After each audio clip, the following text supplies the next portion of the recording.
Well, here I have a display message that says that the backup battery has a disturbance.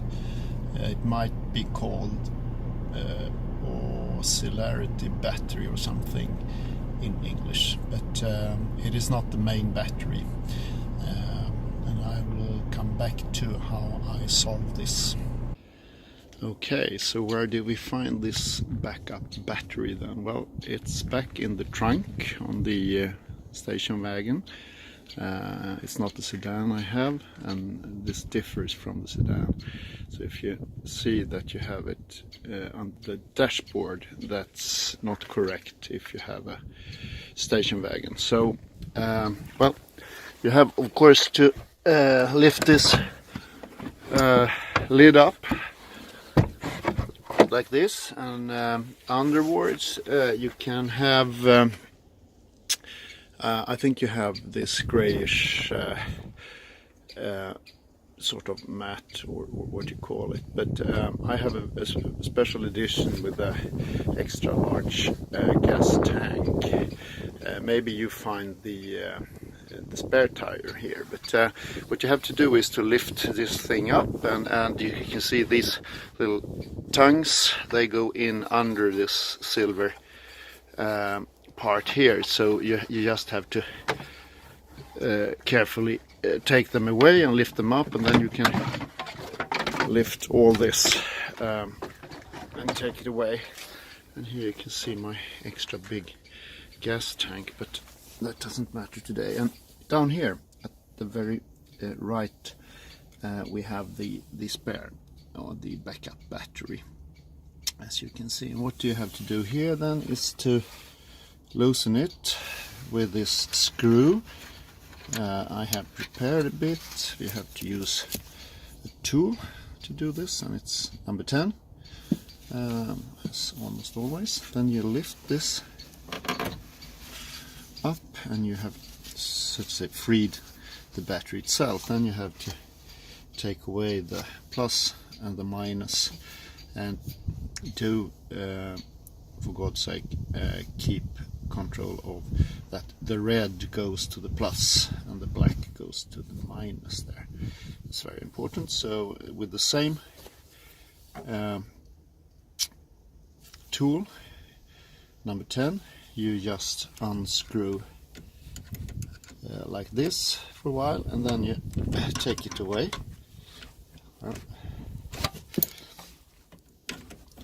So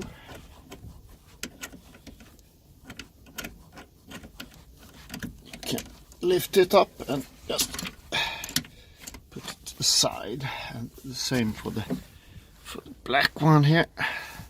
Well, I will save you some looking time here. So yes, it takes quite a few turns here, but then finally it gets loose. And I suggest you do this in the garage, or at least when it's not too cold. Today here I have about 7 degrees, minus 7 degrees below zero, and it's quite cold for the fingers, but it's not a very complicated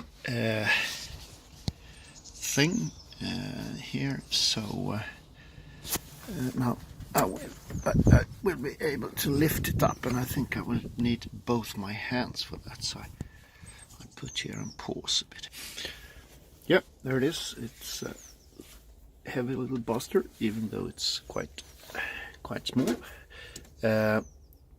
Please look out for this red connection here, because that one connects to a transparent hose here, or a little pipe, and I think this is for gas production when the battery is charged when you drive.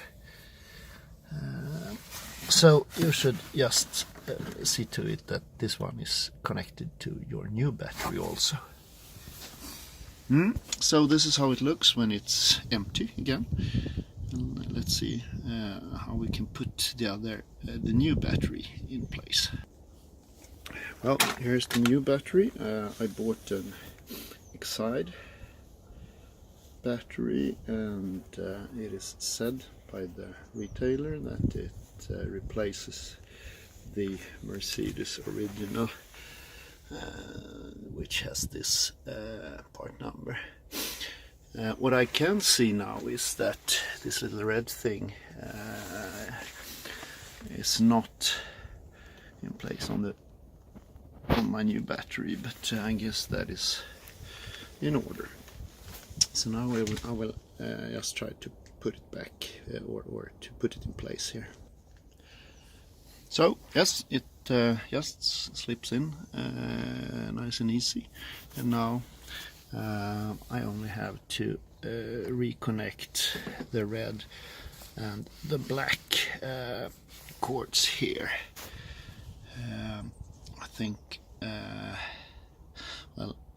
I think I have to go with the black first, so I have it earthed before I connect the red one. I believe that is the right direction. Otherwise you have to give me a comment. Yeah, I just recognize one thing, a little difference, because the old battery can take the screws directly in here, but the new battery, there I received this as a loose part, and so that one has to go inside here, so you get something to well, draw the screw into. So just put it in here. Yeah, you understand. Well, that's about it. Now the screws are tight. Yeah, and don't forget to put this one on top, and then just secure it with the original bolt here.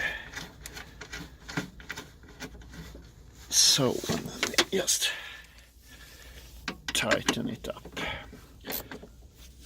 So the new battery is in place, and well, I sincerely hope that I won't have the error message anymore. And I don't know if I said it in the beginning, but the old battery, when I checked it up, it delivers some 13 volts, and it looks okay on the meter, but when I googled this up, it seems to be some kind of change in the delivery of power in some ways. So even though it seems to be a fresh battery, it says on the different chats on the internet that it would be this one that is the wrong part. So I really hope for that, so I don't have to start investigating the other stuff here, because that is a little bit beyond my knowledge and understanding. As you can see, also you have 4 fuses here at the top with the vibrant colors. Of course you could check them so they are not broken or burnt before you order a new battery, but well, I think that's about it. So now I will just replace the gray lid on top of this, and start the car and see if the error message has disappeared. Okay. Yep, replacing the battery did the trick. As you can see now, the hold function for the hold of brake is working again, and I can also say that the feature for assisting with automatic parking is now working again, and you can see here that the echo function is still yellow, but I believe that is due to quite low temperature outside, and that the engine hasn't really whatever it is hasn't really warmed up yet, so that's not unusual. But the hold function is back, and the automatic parking function is back, and I believe also the echo function, start stop, which is the start stop thing, is back. So yeah, everything is fine now. I hope you enjoyed the video and that it helped you out.